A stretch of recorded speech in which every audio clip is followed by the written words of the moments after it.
학우 여러분 안녕하십니까? 여기는 콜사인 DKBS입니다. 지금부터 공정한 소통의 중심 DKBS에서 보내드리는 4월 28일 점심방송을 시작하겠습니다.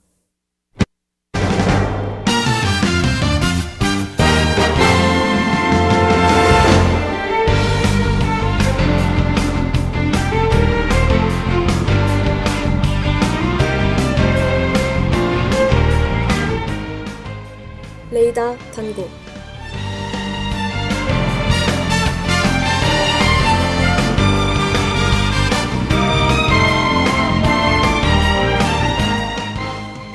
학우 여러분 안녕하십니까? 교내외 소식을 전해드리는 4월 28일 수요일 레이더 당국의 진행을 맡은 최지호입니다. 제9회 소방산업 우수디자인 공모전을 안내합니다. 2021 여성폭력방지 콘텐츠 공모전을 안내합니다. 2021학년도 영웅 서포터즈 플러스 모집을 안내합니다. 2021학년도 충강교행 장학생 선발을 안내합니다.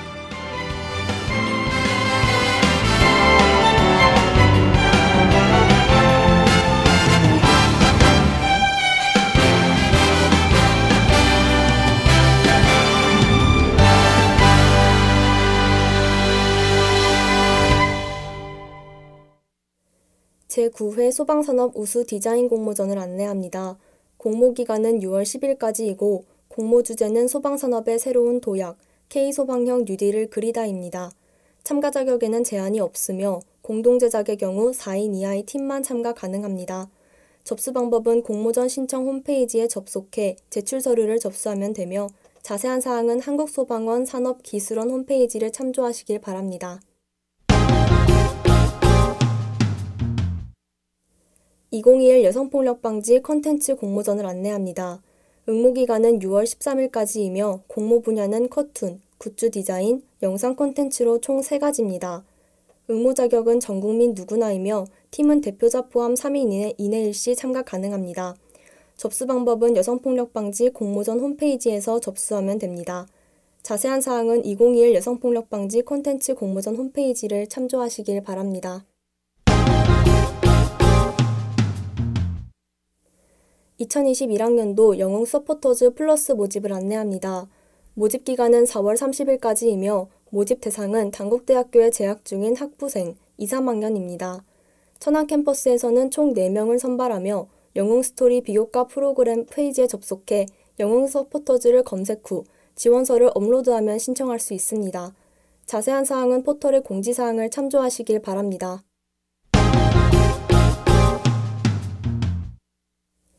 2021학년도 충강효행 장학생 선발을 안내합니다.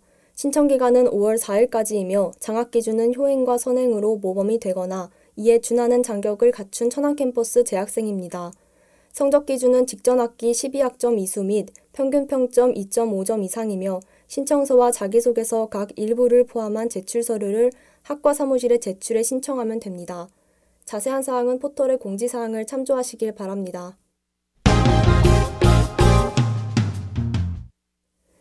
2021년도 충남 국가기술 자격증 취득자 지원 사업을 안내합니다. 접수 기간은 5월 17일부터 31일까지이며 신청 자격은 4월 19일 기준 충청남도에 1년 이상 계속해서 주민등록상 주소지를 둔 청년입니다. 지원 조건은 4월 30일까지 국가기술 자격증을 취득한 청년이며 충청남도 인재육성재단 홈페이지에서 신청 가능합니다. 이상으로 레이더 당국을 마칩니다. DKBS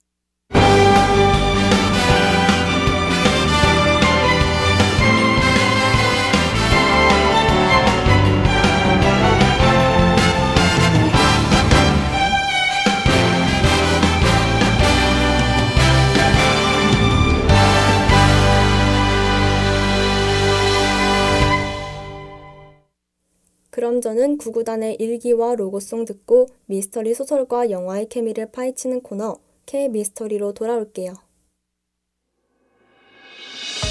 일기 속엔 오래된 사진 그 아래 서툰 글씨로 조심스럽게 전한 맘 타임머신을 타고서 너와 마주하고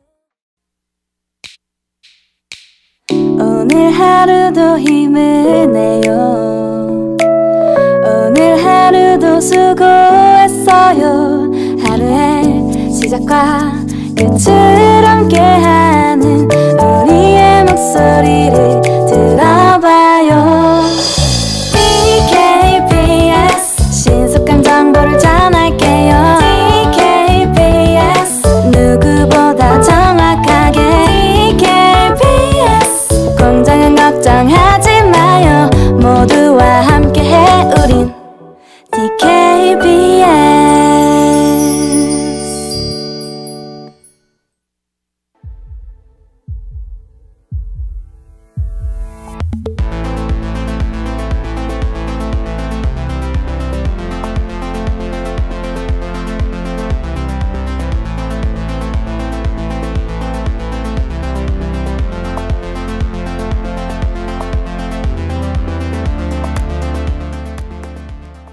K 미스터리.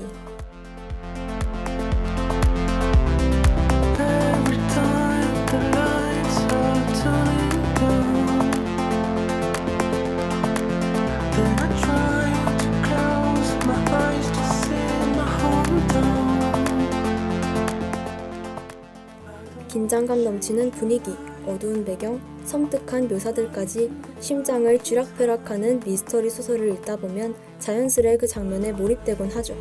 그렇다면 그 장면들이 살아 움직이는 영화는 어떨까요?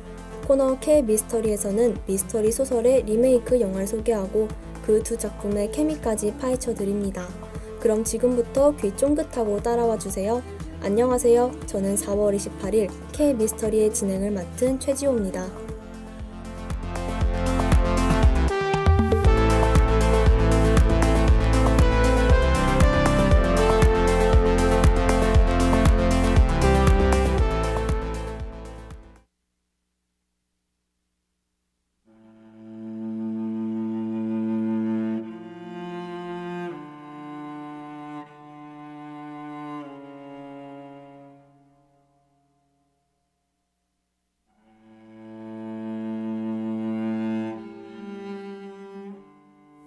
인간은 다양한 대상에게서 공포심을 갖습니다. 그 중에서도 유독 강박적으로 특정 대상에게 공포를 느끼는 증상을 공포증이라고 하죠. 오늘 소개해드릴 영화는 모든 관객을 광대 공포증에 사로잡히게 한 작품인데요. 새하얀 얼굴에 빨간 코, 우스꽝스럽다기엔 기괴한 분장의 무언가가 주인공인 영화죠. 바로 스티븐 킹의 유명 소설을 원작으로 한 영화 그것입니다.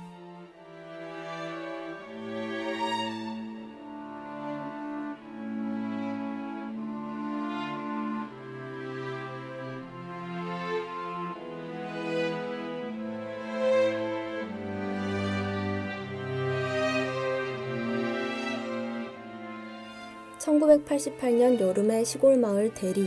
낮부터 폭우가 내리는 마을엔 커다란 무릉덩이에 종이배를 띄우려는 소년 조지가 있습니다.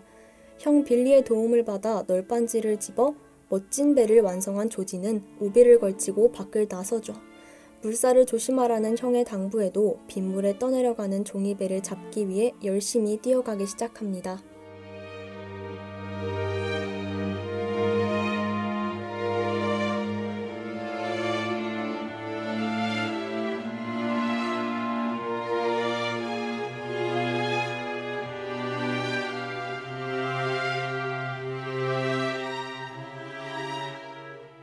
물살에 따라 흘러가는 종이배는 잡힐 듯 잡히지 않고 조급해진 조지는 걸음을 더 빨리 하기 시작하는데요.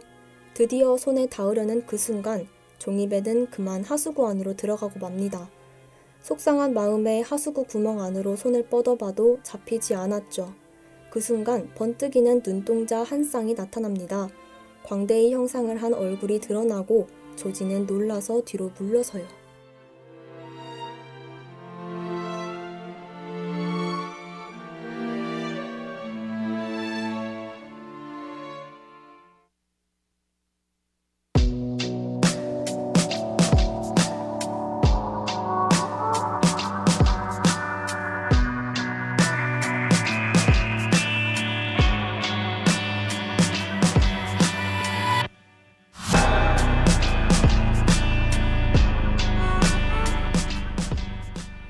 이윽고 하수구 안의 광대는 말을 걸기 시작합니다.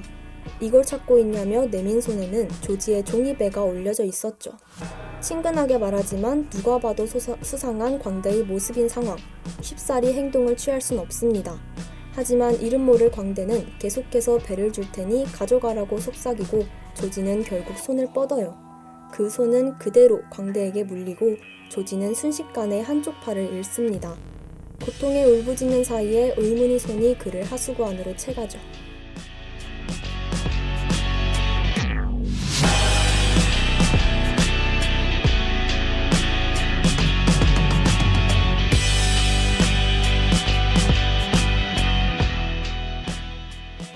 그로부터 며칠 후 조지의 형 빌의 학교가 방학에 접어듭니다. 방학을 맞아 일명 루저클럽이라 불리는 빌과 그의 친구들이 모이고 어떤 일을 하며 방학을 즐길지 계획을 세웁니다. 하지만 동생의 실종에 대한 충격과 의심을 거두지 못한 빌은 그날도 조지를 찾으려 하죠. 곧 그는 루저클럽 친구들을 뒤로하고 조지가 있을 법한 숲으로 향합니다.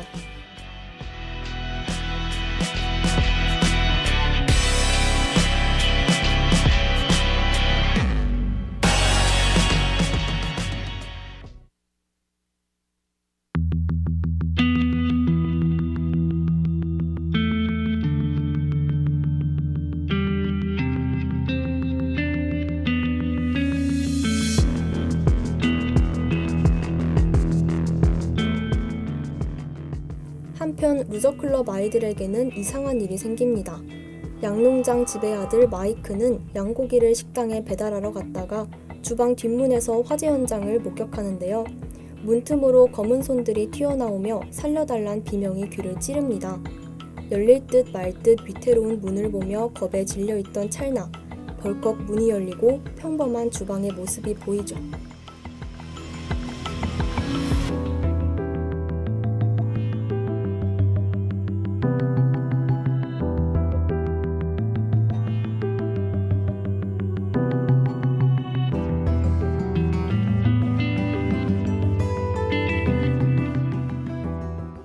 환각을 보는 건 마이크뿐만이 아니었습니다. 유대인 스탠리는 외우던 경전을 꽂아놓으러 서재에 갔다가 평소 무서워하던 그림의 형상을 한 괴물과 마주치고 벤은 태엽 소리에 이끌려 도서관 지하실에 들어갔다가 언젠가 봤던 신문기사 속에 머리 잘린 소년 괴물을 목격하죠. 빌은 집의 구석에서 조지의 환각을 보고 다가가려는 순간 광대의 습격을 받아요. 그리고 그를 피해 간신히 도망칩니다.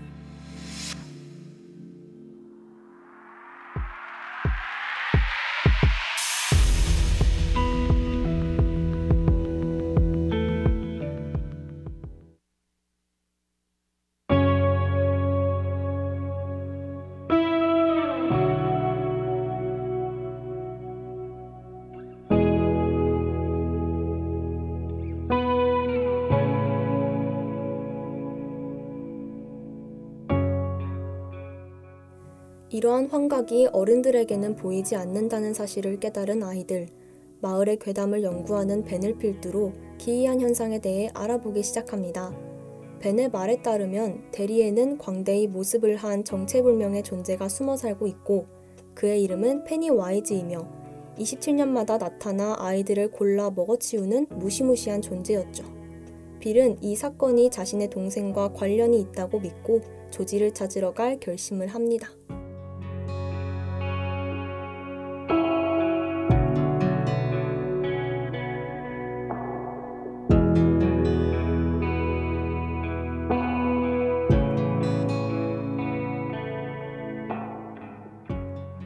아이들을 공격하는 페니와이즈의 정체는 과연 무엇일까요?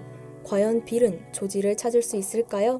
지금까지 이렇게 많은 궁금증이 풀리길 기다리며 계속해서 보게 되는 영화 그것의 줄거리였습니다. 페니와이즈의 섬뜩한 분장이 워낙 강렬해서 아직도 그의 모습이 머릿속에서 계속 남아있는 느낌이네요. 그럼 지금부터는 그것의 원작 소설과 영화의 케미, 논케미 포인트들 함께 알아볼게요.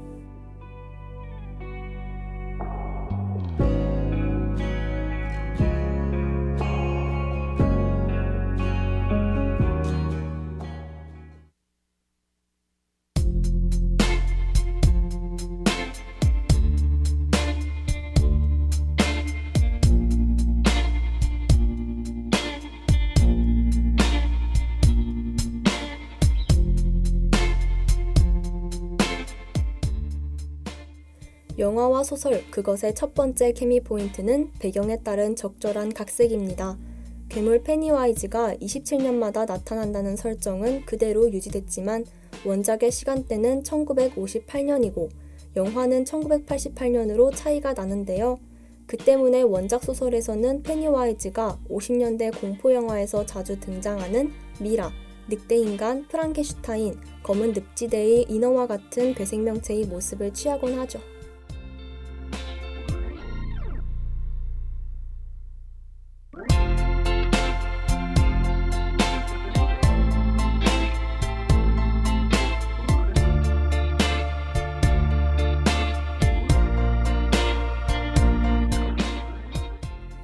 하지만 1988년을 배경으로 한 영화는 조금 다른 장면들을 보여줍니다.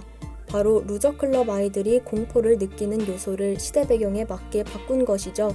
심하게 판타지적이어서 자칫하면 시대착오적일 수 있는 공포 요소 대신 아이들의 상황에 맞는 몬스터들의 등장 비중을 높여 각색한 점이 훨씬 자연스럽고 인상적이었어요.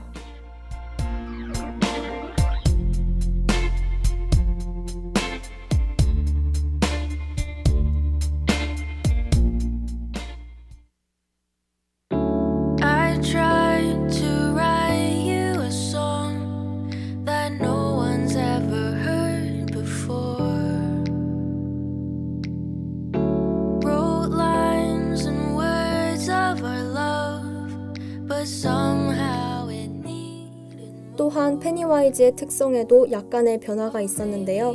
원작에서는 페니와이즈의 주 거처가 배수로 전체로 확대되어 있고 그 안에서 거미의 형상을 한 그가 거미줄에 시체를 매달아 놓는다는 설정이었습니다. 하지만 영화에서는 페니와이즈의 거처를 천장이 뚫려 있는 높은 집 한 채로 설정했고 아이들의 시체들 또한 뚫린 천장을 따라 높이 매달려 있는 모습으로 등장합니다.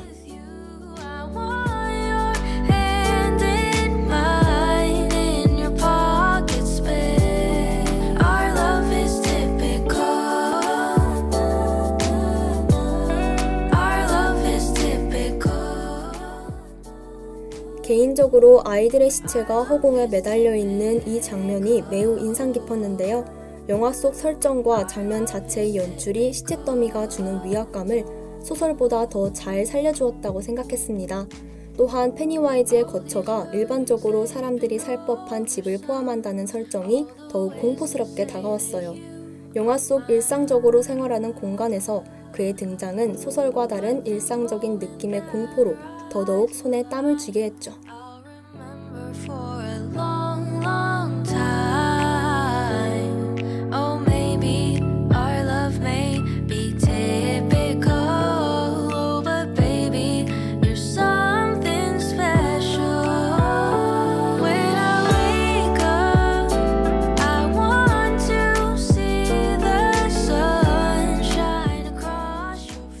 마지막으로 에디 캐릭터의 연출이 좋았다고 느꼈어요. 에디는 자신이 복용하는 약을 맹신하는 성격의 등장인물인데요. 약으로 자신을 유인하는 페니와이즈에게 습격당할 뻔했지만 최종 결투를 하는 장면에서는 과감히 자신의 약병을 버립니다. 캐릭터가 그 무엇의 도움 없이 시련을 헤쳐나감을 암시하는 이 장면의 연출이 상당히 감정이입을 도와서 인상적이었어요.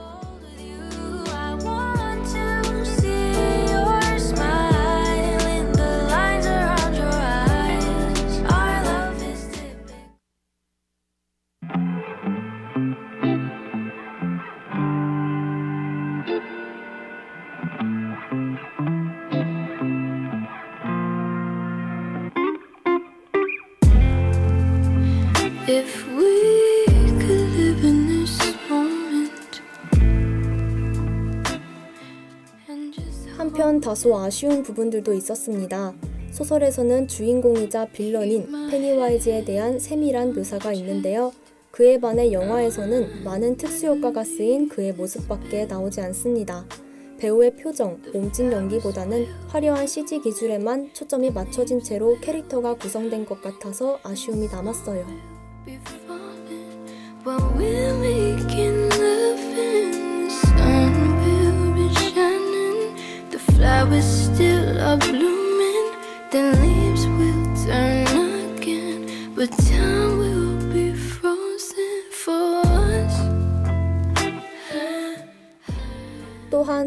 페니와이즈 캐릭터 자체에 대한 스토리텔링도 부족함을 느꼈습니다. 책에서는 루저클럽 아이들과 페니와이즈 사이에 최종 결투에서 아이들이 그의 정체에 대해 더욱 깊이 알게 되고 그 약점을 이용해 페니와이즈를 물리치는 장면이 나오는데요. 영화는 그저 격렬한 몸싸움만을 보여줘서 관객의 입장에서는 다소 답답한 느낌이었습니다. Cover the window and come uncover me. 오늘의 K 미스터리 최종 케미 평점은 5점 만점에 3.5점입니다. 충격적 소재와 이야기로 모든 관객을 광대 공포증에 사로잡히게 한 작품답게 강렬한 장면과 연출이 기억에 남는 것 같네요. 하지만 영화에서의 캐릭터 서사 부족은 두고두고 아쉬울 것 같습니다. 여러분도 영화와 소설 모두 감상하신 후 여러분만의 케미 평점을 한번 매겨보세요. Be shining, the flowers still are blooming, then leaves will turn again, but time will be frozen for us.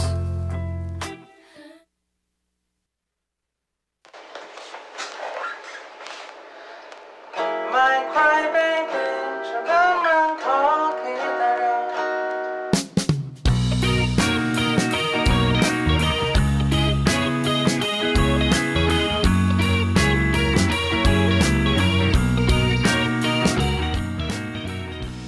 오늘은 영화와 소설, 그것의 케미를 알아보았습니다. 주인공의 입체적인 캐릭터성을 느끼고 싶으시다면 소설을, 충격적 장면을 직접 보고 싶으시다면 영화를 보시는 것을 추천해드리고 싶네요. 그럼 저는 마지막으로 루엘의 에즈롱에즈 유케어 보내드리겠습니다. 다음 주 어린이날 휴방 뒤에 더 다양한 케미를 뿜뿜하는 미스터리 영화와 소설로 다시 만나요. 안녕. 침대를 흔들어 놓는 건 지금 어디 무슨 I'm sun-dried, my lips are high on overdrive. I'm so tired, I'm sorry if I'm low on confidence. I left at midnight. 참의 소리, 공정의 소리. 여기는 단국대학교 교육방송국입니다. 지금까지 연출 방주원, 기술 지다원, 진행 최지호, 제작의 DKBS였습니다.